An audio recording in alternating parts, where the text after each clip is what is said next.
Yes students, how are you. आज हमने last time जो पढ़ा था वो ये पढ़ा था कि how can we get activation energy by using Arrhenius equation. Today we will do the numericals on the basis of Arrhenius equation. So first numerical is the rate constant of a reaction are these and these at this temperature and this temperature। बेटा एक तो ये temperature है और एक ये temperature है, इन पे हमें रेट कांस्टेंट्स की वैल्यू दे रखी है। हमने आपको बताया था रेट कांस्टेंट डिपेंड्स करता है टेम्परेचर पे। टेम्परेचर इंक्रीज होता है तो रेट कांस्टेंट की वैल्यू भी इंक्रीज होती है। वो आप यहाँ से देख सकते हो 27 डिग्री सेल्सियस पे ये वैल्यू है एंड 37 डिग्री सेल्सियस पे ये वैल्यू है। अब देखना यहाँ 27 डिग्री सेल्सियस है, यहाँ 37 डिग्री सेल्सियस है, मींस 10 डिग्री सेल्सियस जब हमने इंक्रीज किया है तो आप देखो रेट कांस्टेंट क्या हो गया है, डबल हो गया है। तो आप इनके बेसिस पे लिख सकते हो। Arrhenius इक्वेशन क्या थी, log K2 upon K1 is equal to activation energy upon 2.303 R T2 minus T1 upon T1 multiplied by T2। ये इक्वेशन थी बेटा। हमारे पास K2 की वैल्यू है, हमारे पास K1 की वैल्यू है। एक्टिवेशन एनर्जी हमें कैलकुलेट करनी है। R एक कांस्टेंट है जिसका हमने बताया था 8.314 जूल पर केल्विन पर मोल, ठीक है। क्योंकि R की वैल्यू किसमें है, जूल पर केल्विन पर मोल। That's why we have to change the temperature from degree Celsius to degree Kelvin। तो Kelvin कन्वर्ट करना पड़ेगा हमें। तो Kelvin में कन्वर्ट करने के लिए आपको पता ही है डिग्री सेल्सियस में हम क्या करते हैं, 273 ऐड कर देते हैं। तो अगर मैं इसमें 273 ऐड कर दूं तो ये हो जाता है 300 केल्विन और ये क्या हो जाएगा 310 केल्विन। तो टेम्परेचर को हमने केल्विन में कन्वर्ट कर लिया है। अब इसके बाद वैल्यूज पुट अप कर देना। K2 की वैल्यू है तो आप लिखोगे log K2 2 into 10 raised to power minus 3 upon 1 into 10 raised to power minus 3 is equal to EA upon 2.303 into में R 8.314।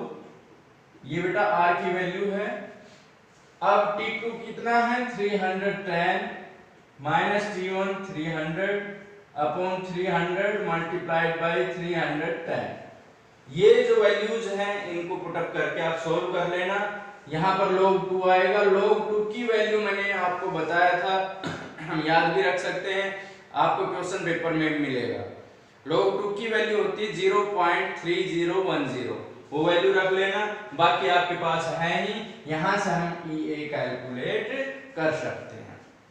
अब आप देखना कि हमने आपको क्या बताया था। हमने आपको एक चीज और बताई थी कि जो रेट कांस्टेंट है वो टेम्परेचर पे डिपेंड करता है। रेट कांस्टेंट है वो टेम्परेचर पे डिपेंड करता है। कैसे करता है, हमने एक इक्वेशन लिखी थी K इज इक्वल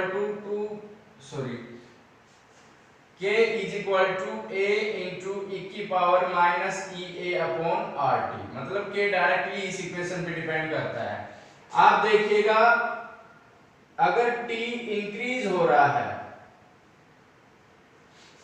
तो EA अपॉन RT जो ये है इसकी वैल्यू क्या हो रही है बेटा, डिक्रीज हो रही है। देखो T इंक्रीज होगा तो ये वैल्यू पूरी क्या हो जाएगी, डिक्रीज। तो इसकी वैल्यू क्या हो जाएगी, डिक्रीज। लेकिन अगर हम माइनस लगाते माइनस EA अपॉन RT तो ये वैल्यू क्या हो गई, इंक्रीज हो गई। तो कहने का मतलब ये है कि ये वैल्यू इंक्रीज हो रही है कब, जब हम टेम्परेचर इंक्रीज कर रहे हैं। तो with increase in temperature value of rate constant also increases. तो हमने किस बेस पे बताया, हमने Arrhenius इक्वेशन के बेस पे बताया कि अगर हम टेम्परेचर को इंक्रीज करेंगे तो हम रेट कांस्टेंट की वैल्यू भी इंक्रीज पाएंगे। अब बेटा ऐसे केसेस में देखो यहाँ रेट कांस्टेंट डबल हो रहा है, इससे इतना। आपसे डायरेक्ट ये भी कह ही सकते हैं कि rate of reaction becomes double when temperature changes from this to this.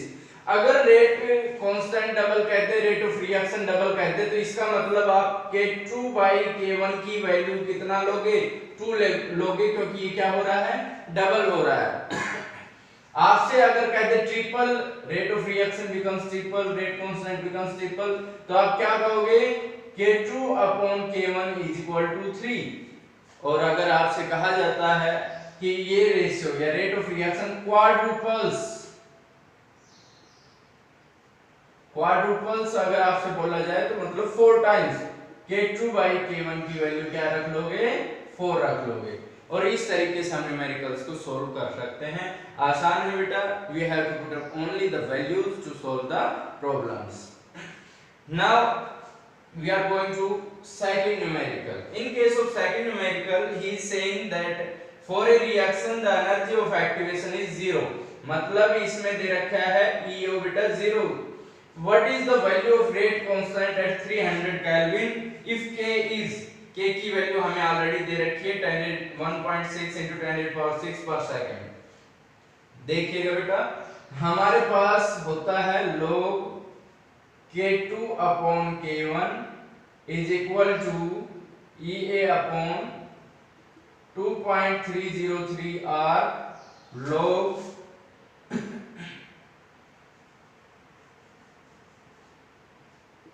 T2 minus T1 upon T1 multiplied by T2। ये है हमारे पास। तो अब आप क्या करोगे, इसमें EA की वैल्यू 0 है, ये 0 है तो ये सारी चीजें 0 हो गई।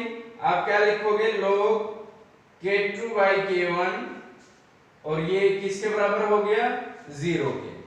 ये उधर जाके log क्या हो जाएगा, एंटी log, और एंटी log 0 या log 0 की वैल्यू कितनी होती है, 1 होती है।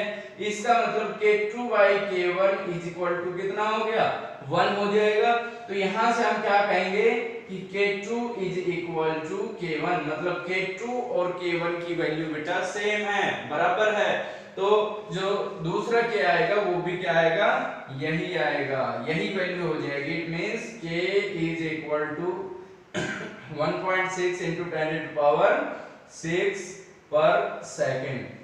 It is the answer. तो बेटा घुमा फिरा के अगर किसी तरह से आपसे न्यूमेरिकल पूछता है तो आपको ये सॉल्व कर देना है। आरएनएस इक्वेशन पे भी बीच बीच में न्यूमेरिकल्स आते रहते हैं, पूछ लिए जा सकते हैं। इसके बाद हम कुछ थ्योरेटिकल पोर्शंस पढ़ेंगे। इस पे अगर आप सारे एनसीईआरटी न्यूमेरिकल्स, बाकी न्यूमेरिकल्स करके देखेंगे और कोई प्रॉब्लम है तो आप मेरे पास भेज दीजिए। इसके बाद हम पहुंचते हैं pseudo first order reaction. Pseudo first order reaction,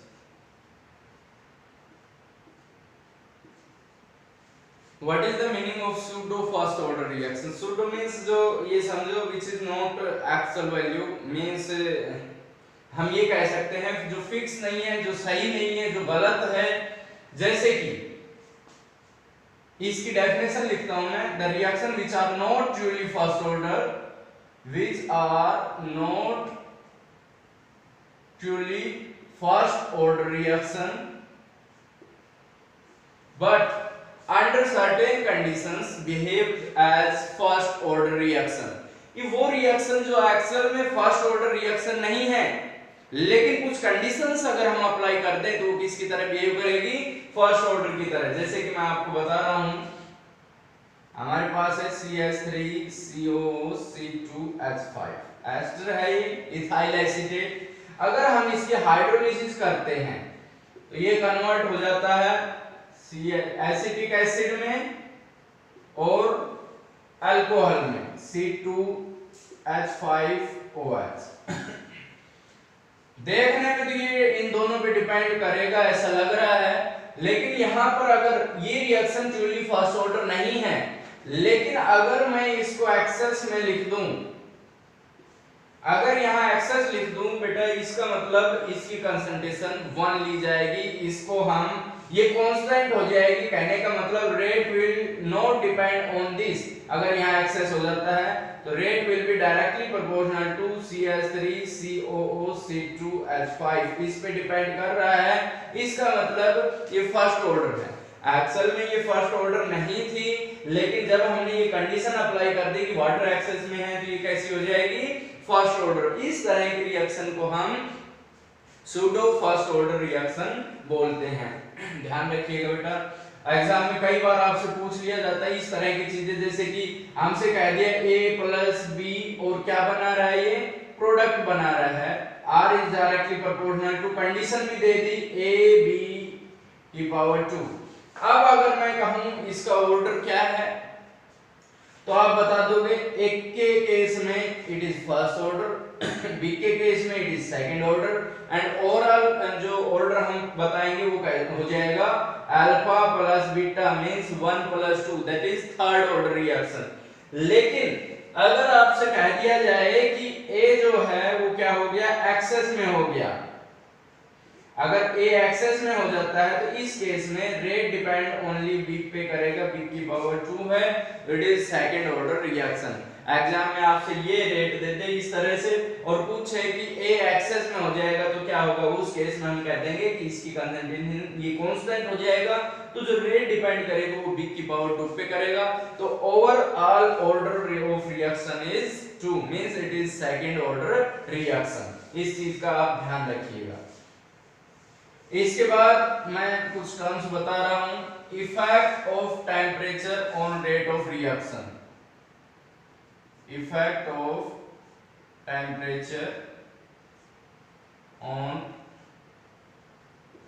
rate of reaction, ये हमने पहले भी पढ़ा था, हमने फैक्टर अफेक्टिंग में भी पढ़ा था कि आपसे पूछा गया था कि what are the factors which affect the rate of reaction, तो हमने कई फैक्टर पढ़े थे, उसमें एक टेम्परेचर भी आया था कि rate is directly proportional to temperature, कि अगर हम टेम्परेचर इंक्रीज करते हैं तो रेट ऑफ रिएक्शन भी इंक्रीज होता है।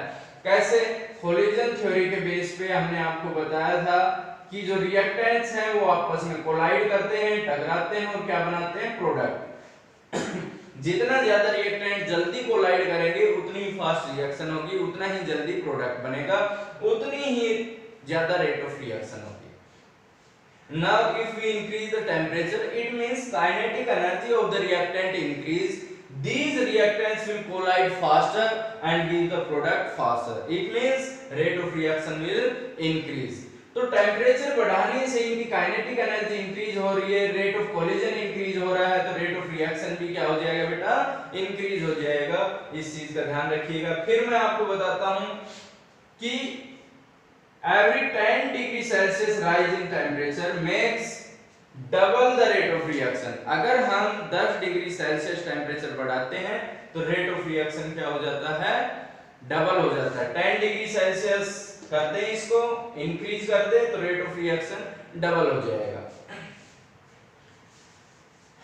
अब इसके बाद मैं बताता हूं effect of catalyst, effect of catalyst on rate of reaction।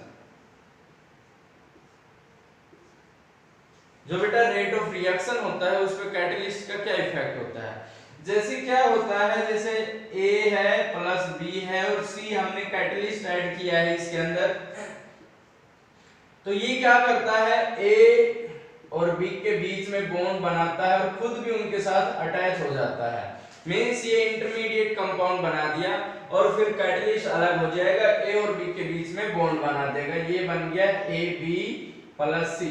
Catalyst जैसा हमने डाला वैसा ही हमें एक्चुअल में मिल जाता है। तो ये कैटलिस्ट का इफेक्ट है। इसकी मैं कैरेक्टरिस्टिक्स बता रहा हूं कि कैसे क्या होता है। नंबर 1 पे small amount of catalyst, small amount of catalyst is sufficient for large change।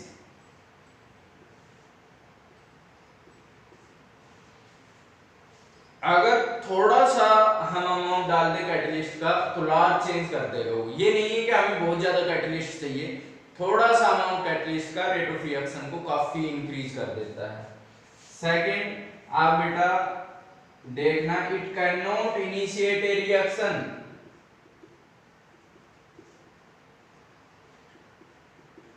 अगर हम कैटलिस्ट डाल दें ए और बी में, हालांकि ए और बी में अगर कोई रिएक्शन होती नहीं तो हम चाहे कितना भी कैटलिस्ट डाल दें वो रिएक्शन होगी नहीं, ये रिएक्शन को स्टार्ट नहीं कर सकता, इनिशिएट नहीं कर सकता। अगर रिएक्शन हो रही है तो उसके रेट को इंक्रीज कर सकता है।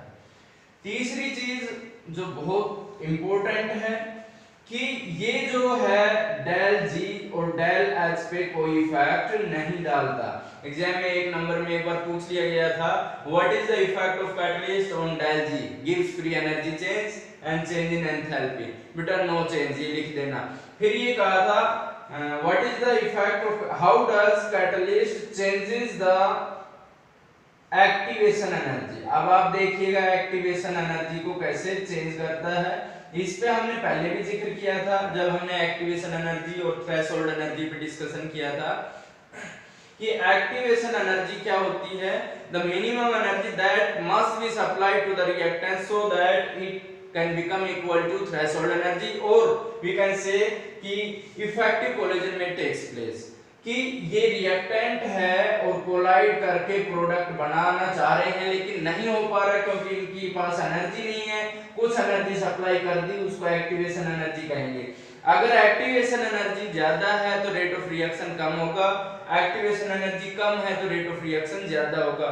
तो आपको मैंने बताया था जो कैटलिस्ट होते हैं वो एक्टिवेशन एनर्जी को बेटा डिक्रीज कर देते हैं to increase the rate of reaction. तो आपसे मान लो ये दे दिया, how does catalyst affect, first दे दिया डेल जी, सेकंड दे दिया change in enthalpy and third दे दिया एक्टिवेशन एनर्जी। अब आप बताइएगा इन पे कैसे इफेक्ट डालता है। तो आप कहोगे डेल जी और डेल एच पे कोई इफेक्ट नहीं है, जबकि एक्टिवेशन एनर्जी को क्या कर देता है, डिक्रीज कर देता है।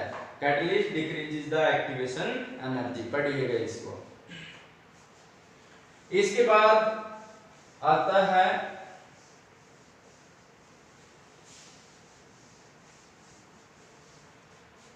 हाँ, ये जैसे हमारे पास आपको बताया गया था k is equal to a into E की power minus E A upon R T. तो ये जो E A upon R T है, ये जो है इसको बेटा बोल्ट्जमैन फैक्टर बोलते हैं। एक नंबर में ये पूछा जा सकता है कि व्हाट इज बोल्ट्जमैन फैक्टर। तो आप ध्यान रखिएगा बोल्ट्जमैन फैक्टर क्या है, इसको बोल्ट्जमैन फैक्टर बोलते हैं।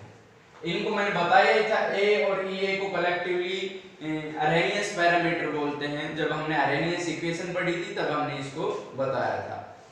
अब बेटा कुछ चीजें होती है, कोलिजन थ्योरी पे थोड़ा सा और पढ़ लेते हैं।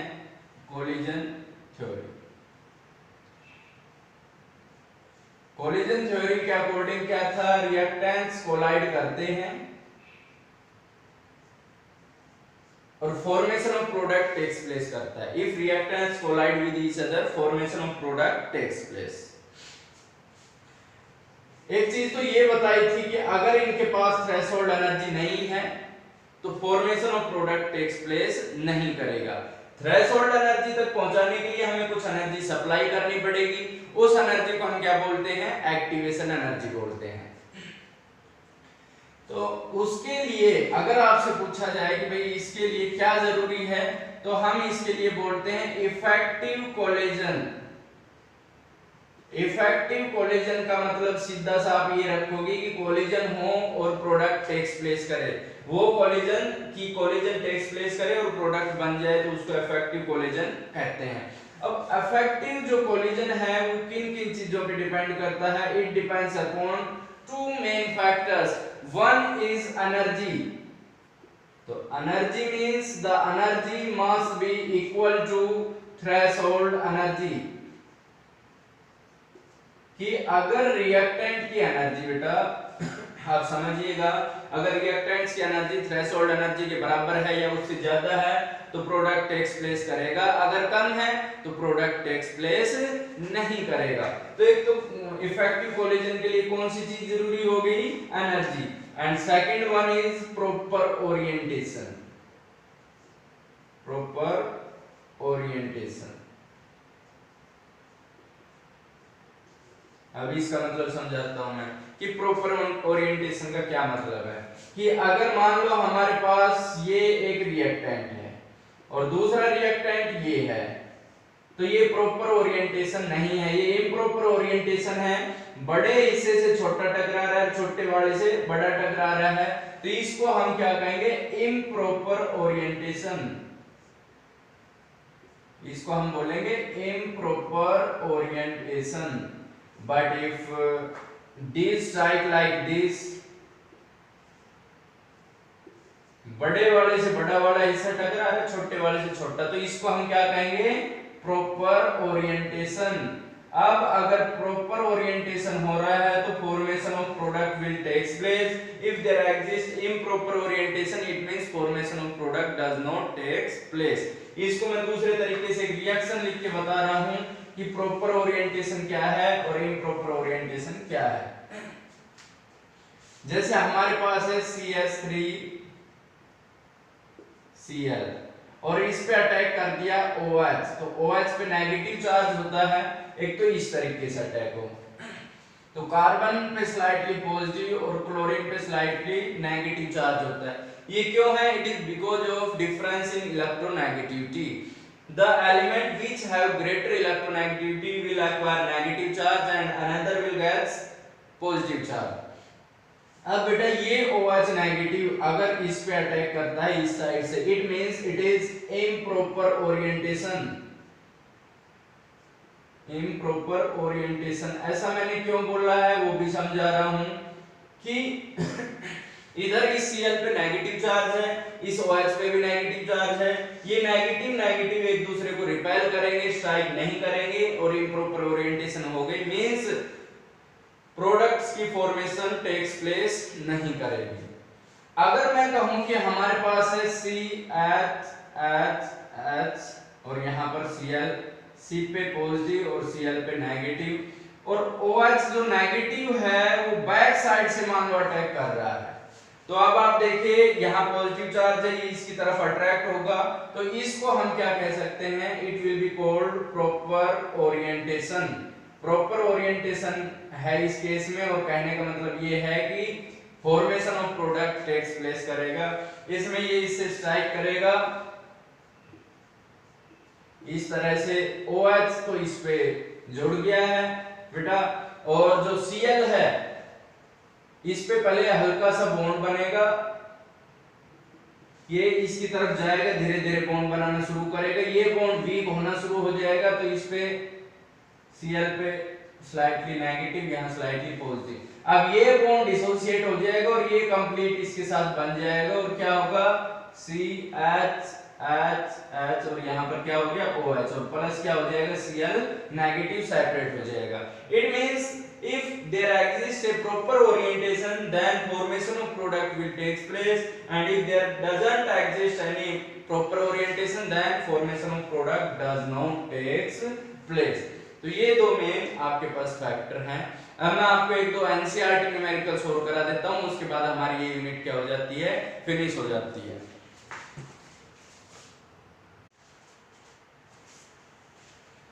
जैसे बेटा हमारे पास ये न्यूमेरिकल है, for the reaction 2A + B और ये प्रोडक्ट बन रहा है, rate is equal to this, rate given है, K गिवन है, एक की कंसंट्रेशन गिवन है, B की कंसंट्रेशन गिवन है, ठीक है। तो हम क्या कर सकते हैं, रेट ऑफ रिएक्शन पता करना है, तो रेट ऑफ रिएक्शन क्या हो जाएगा बेटा, रेट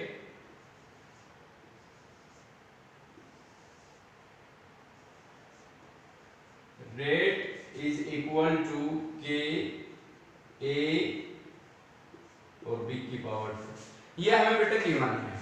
अगर ये चीज हमें गिवन है तो हम क्या कर सकते हैं, K की वैल्यू हम लिख देंगे, K कितना दे रखा है हमें 2 इंटू 10⁻⁻⁶। ए की कंसंट्रेशन कितनी है 0.1, बी की कंसंट्रेशन कितनी दे रखी है 0.2 और उसका क्या करना है हमें स्क्वायर। इसको हम अगर सॉल्व कर लेते हैं ये न्यूमेरिकल सॉल्व हो गया। फिर इसके बाद सेकंड कंडीशन क्या है वहां थोड़ी डिफिकल्टी है। सेकंड हमें दे रखा है कि calculate the rate of reaction after A is reduced to 0.06। तो उस केस में क्या होगा बेटा, हमें इक्वेशन दे रखी है 2a + b और कन्वर्ट हो रहा है ये a to b में। ध्यान दीजिएगा इस पे। a की कंसंट्रेशन हमें क्या गिवन थी, पहले कितना दे रखा था 0.1, b की कंसंट्रेशन हमें दे रखी थी 0.2 और प्रोडक्ट बन रहा था। अगर हमसे कह रहा है कि इस रिएक्शन को हम कैसे लिख सकते हैं कि रिएक्शन अगर स्टार्ट हो रही है तो 0.1 में से अल्फा टूट के चला जाएगा, उधर डिसोसिएट हो जाएगा, तो 0.2 में से क्या जाएगा अल्फा/2 जाएगा। सिंपल सा फंडा है, या तो इसको 2 अल्फा लिख लो तो यहाँ अल्फा हो जाएगा। अगर यहाँ अल्फा लिखोगे, क्योंकि देखो यहाँ बेटा 2a है और यहाँ b है, यहाँ इसका आधा है, इसमें से जो जाएगा उससे आधा इसमें से जाएगा, अब ये ध्यान रखिएगा। तो ये 0.1 माइनस अल्फा बचा, तो ये कितना बचा 0.2 माइनस अल्फा। तो अब ये कह रहा है कि a is reduced to 0.06 means 0.1 minus alpha, ये कितना बचा 0.06। ये कह रहा है कि स्टार्टिंग में ये 0.1 था, फिर ये चला गया उधर, तो जितना डिसोसिएट होके गया उसके बाद बचा 0.06। तो कितना डिसोसिएट होके गया अल्फा हम कैलकुलेट कर सकते हैं। 0.1 में से ये माइनस कर देंगे तो हमें अल्फा की वैल्यू पता चल जाएगी, या हम डायरेक्ट लिख सकते हैं 0.1 minus alpha is equal to 0.06। इसको इधर ले आए और इसको उधर ले जाएं तो 0.1 minus 0.06 is equal to alpha, means ये आ गया 0.04 that is equal to alpha. मतलब जो डिसोसिएट हुआ वो कितना हुआ 0.04। तो आप क्या कह सकते हो कि यहां से जो टूट के गया वो गया 0.04, बचा कितना 0.06। तो यहां से जो टूट के जाएगा b जो बचेगा वो अल्फा/2 मींस इसका आधा, तो उसको हम क्या लिख सकते हैं 0.04/2 मींस 0.2 माइनस 0.02। अगर 0.2 में से 0.02 माइनस करेंगे 0.2 एंड 0.02 दैट इज 0.18 आ जाएगा। तो कहने का मतलब ये जो बचा ये तो 0.06 बचा, तो ये 0.18 बचा है। अब हम इसको आसानी से सोल्व कर सकते हैं। रेट हमें गिवन था, rate is equal to KAB का स्क्वायर। तो अब हम क्या कर सकते हैं, K की वैल्यू रख देंगे 2 × 10⁻⁻⁶, एक की कंसंट्रेशन रख देंगे, जो बचा है हमारे पास 0.06, ये तो गिवन था। कैलकुलेट हमने क्या किया b दैट इज 0.18 और उसका क्या कर देंगे स्क्वायर। अगर हम इसको सोल्व कर देंगे तो हमें रेट की वैल्यू मिल जाएगी। तो दो कंडीशंस थी, दोनों कंडीशन से हमें रेट ऑफ रिएक्शन पता करना था, दोनों से हमने रेट ऑफ रिएक्शन का पता कर लिया है। बेटा इसी के साथ हमारी यूनिट कंप्लीट हो गई है। कल से हम नेक्स्ट यूनिट पे चलेंगे that is surface chemistry. Thank you.